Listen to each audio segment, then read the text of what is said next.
Today on the podcast, I'm going to be speaking to a special guest, someone named Andy Goddard in London, who's an insurance agent with Allstate for Ontario. I get a lot of insurance questions, so I said, let's get Andy on the podcast to answer them because I certainly can't answer all of them. This is the London, Ontario Real Estate Podcast. Welcome back. Andy, thanks so much for joining us today. Please say hello to the masses of podcast listeners that we have and now viewers on YouTube.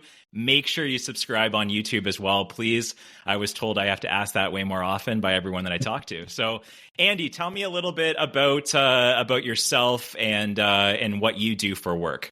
Well, yeah, hello to the masses and hello to the new YouTube followers as well. So, yeah, I'm an insurance agent for both home and auto in Ontario. Allstate is the company I work for. We're not a brokerage in the sense that, we don't shop within Allstate for multiple different rates, but by that token as well, brokerages don't have access to Allstate rates. So we're a direct insurer in that regard. And so I've been with Allstate about 3 years. I started working on the service side. So taking everyone's phone calls, hey, I've moved house, or hey, I'm changing my car, making changes to policies, but now I start policies. So it's a lot more in depth in discussion of what those coverages are at the start of a policy, which is probably the most important thing to take into consideration. Yeah. So, Andy, when I'm writing an offer for a house and I'm working with a buyer, a lot of the time I'm thinking about, right now I'm thinking about home to sell conditions, which is happening a lot. I'm thinking about financing conditions. I'm thinking about home inspection conditions. Sometimes I think I should probably be thinking about insurance conditions as well, which I have, put into offers before. And it's something I think some people just look at as like an oversight, like, oh, they'll get insurance, everything's fine.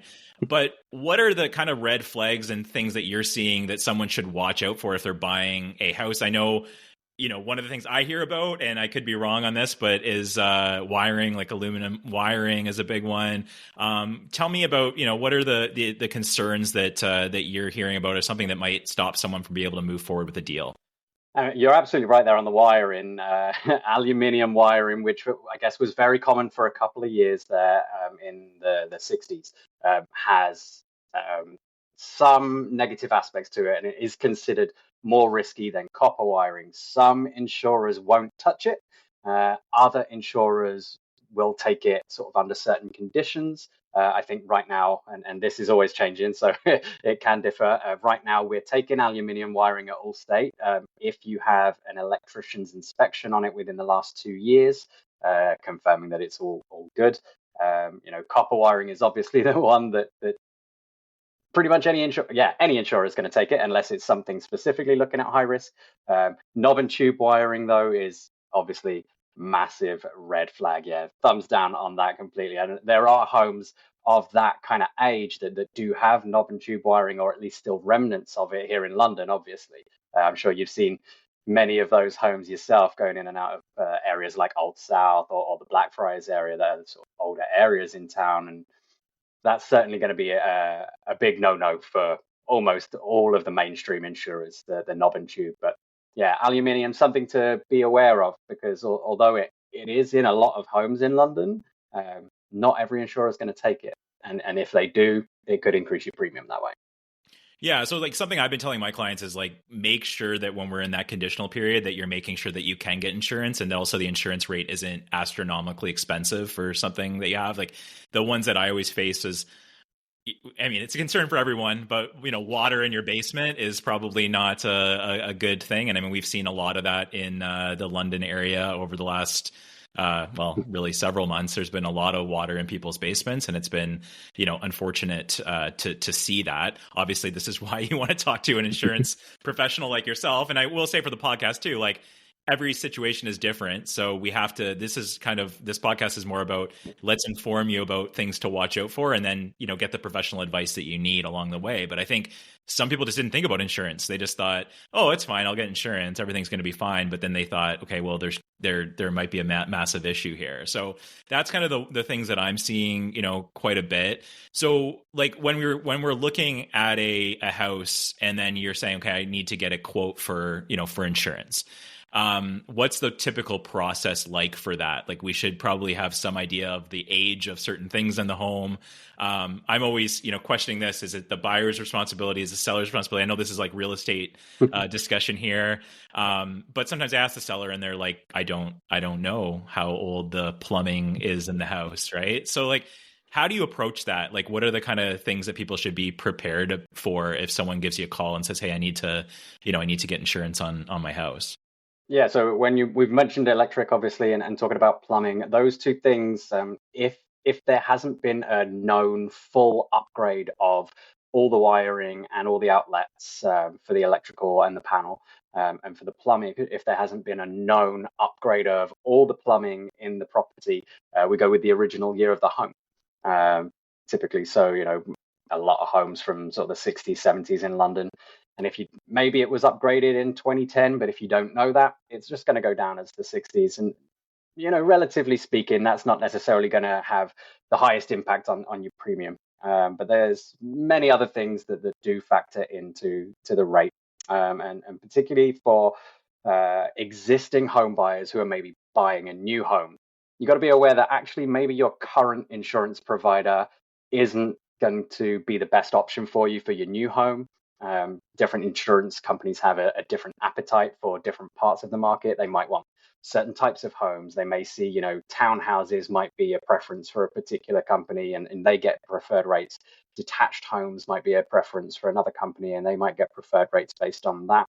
And the value of homes is changing all the time. And one key thing to notice is that when you get given your breakdown of the insurance coverage limits, the dwelling rebuild cost, which is what we would refer to the actual main property itself, so the home, not including the detached things, that may not match your real estate cost. And a lot of people get worried or concerned about that. But for instance, I had a client recently who just bought their home for I think 750.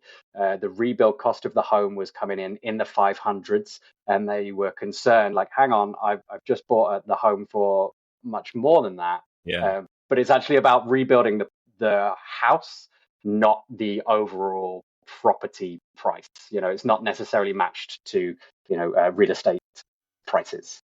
So it's not including like the lot. Obviously, you own the land that's underneath the house. Yeah. Typically, not always, but yeah, typically. To a certain point.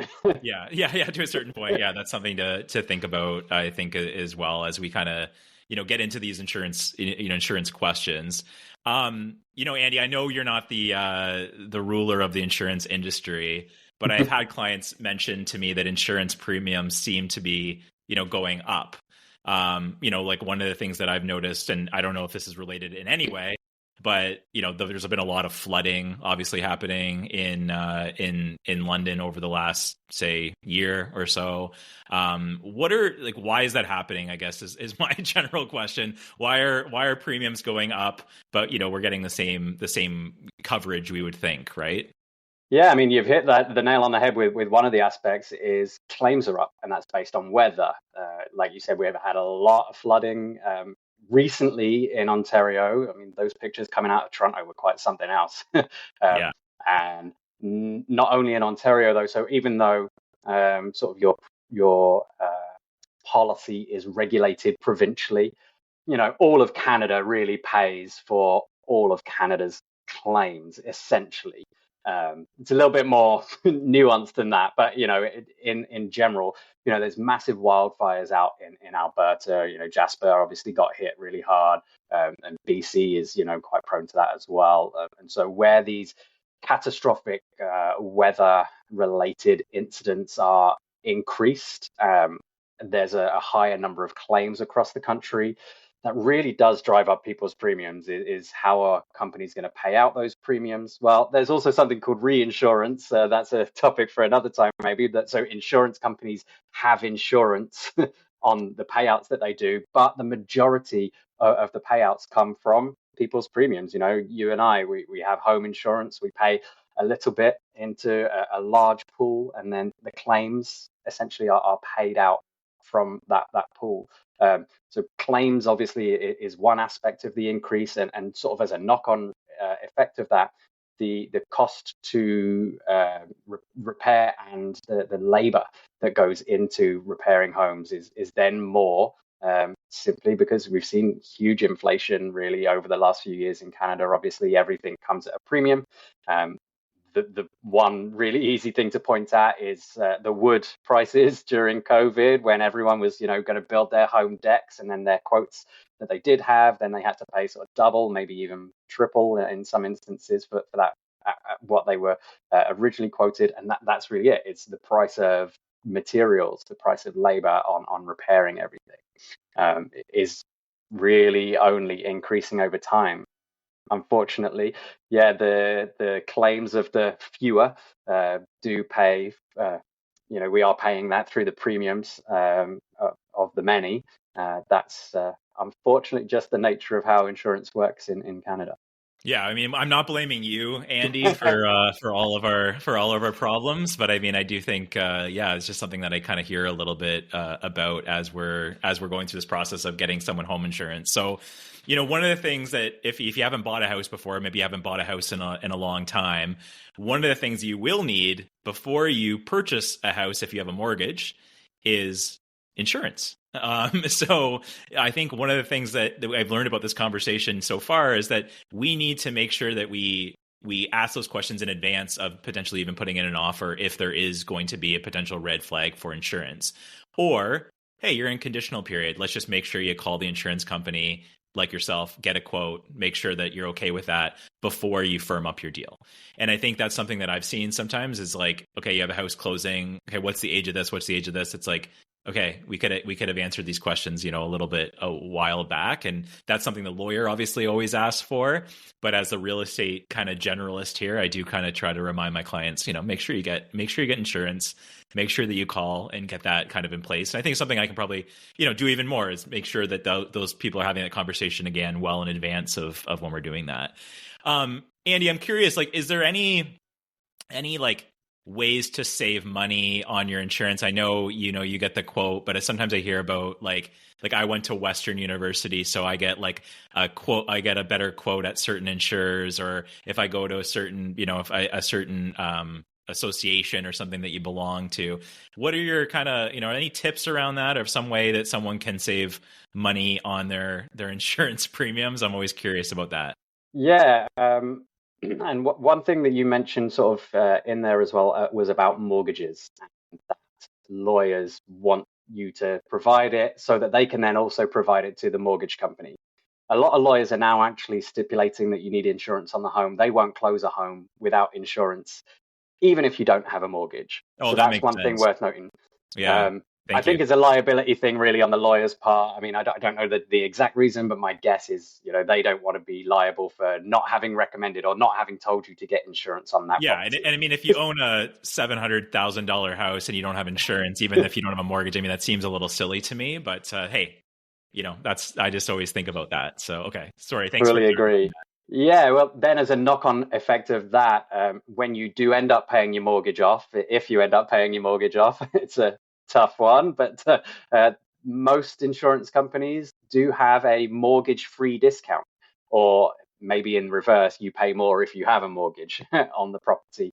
So always let your insurance company know if you are successful in paying your mortgage off, because that is certainly one way that you can save is don't have a mortgage. That's not necessarily going to change whether you take the mortgage out in the first place, but maybe as you get closer to the end of the mortgage and you're weighing up that cash flow situation, pay the mortgage off quicker, lower insurance payments over time.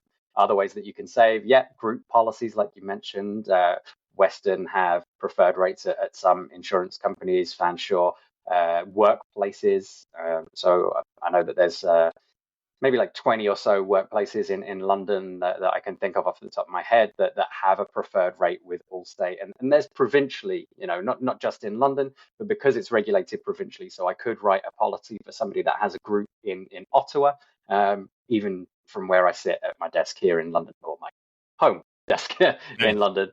Other ways to get discounts on your policy, really shop around. And I know the companies don't want you to shop around so much, but ultimately they incentivize you into the companies, bring you in. There's always some kind of incentivization to acquire new clients. So shop it every year, really. Why be overpaying for the right amount of coverage for you? Yeah. Because things are always changing in insurance. There's always new kinds of discounts coming out. There's always new ratings. Sometimes you'll be a little bit higher here, sometimes you'll be a little bit lower here. You don't know if you don't check it out each year. And typically, it's going to take that 30-minute phone call or face-to-face meeting in the first year. Then the next year, they've already got most of your details on file, unless you change a car here or there. So the process of it is quicker each year for you. So shop around each year is one big way to find some discounts. And I did have one other thing to mind. The other way to get a discount, good credit actually gets a good discount. So if you have good credit, and maybe you have bad credit, and you know that you're going to improve it over time. Now, not every insurance company runs it in the same way. And at least where I am, I don't see a credit score. We run something called an insurance score, but it's based on credit elements and your previous insurance history as well. If you purchased your home 5 years ago and maybe your insurance score was not as great at that time, but then you have improved it over time, get the insurance company to run your credit score again if that's something that they do, because many do, and that can help lower your rates there. Nice. Like I said, lots of different ways to lower that premium, but just always make sure you're getting the right coverage as well. I never try to encourage people to lower their coverages as a way to save, but it is possible. Another thing you can do is increase your deductible. Typically, I see most people have either a $500 or $1,000 deductible, but really, most things under $1,000 as a homeowner, you're probably going to fix anyway. It's an inconvenience, but are you really going to claim something for $750 that then maybe, depending on the type of claim, might increase your premium in the next year or for a certain period of time? I really try and discuss the deductible situation, because for some people that is a cash flow thing. But if you can raise your deductible to maybe $2,500, you're going to save a little bit of premium here and there. Got you. Okay. Andy, thank you so much for the insurance portion of the podcast. I appreciate you, joining the podcast. Maybe before we go into the next segment of the podcast, and this might be a bit of a surprise for you, but I'm curious on, how can people get a hold of you if they do have, further insurance questions? Okay. Yeah. So you can get me at andygoddard.ca, andygoddard.ca, or 519-694-4427. Text me or call me at that number. And email address is agoddard@allstate.ca. Perfect. Okay. So next part of the segment of the podcast, Andy, I ask everybody this because you live in London and you're a London person like I am. Can you give me a couple places in London? This is the Phil's favorite segment of the podcast. Give me 2-3 places in London that and I did not prepare Andy for this in any way, as you can see the terror on his eyes, but I think this is going to be more fun this way. So give me an idea of, just 2-3 places. These do not have to be your favorite, but just places that you like going, places that maybe it's a restaurant, maybe it's a store, somewhere that we can support, a local business. You can say a big chain as well, whatever you think. I will be a bit of a sucker to a big chain. One of my favorite places in London is Krabby Joe's. When I first came to Canada 9.5 years ago, I visited in the February, and then I moved out here in the July time. So my partner is from. So I came out to visit in the February. I went into Krabby Joe's in that sort of 2 weeks I was here, and it became a place that we ended up going together a lot. So sentimental reasons. I know it's a bit more of a chain aspect, but yeah. This I do have a big love. My kids love Krabby Joe's now as well.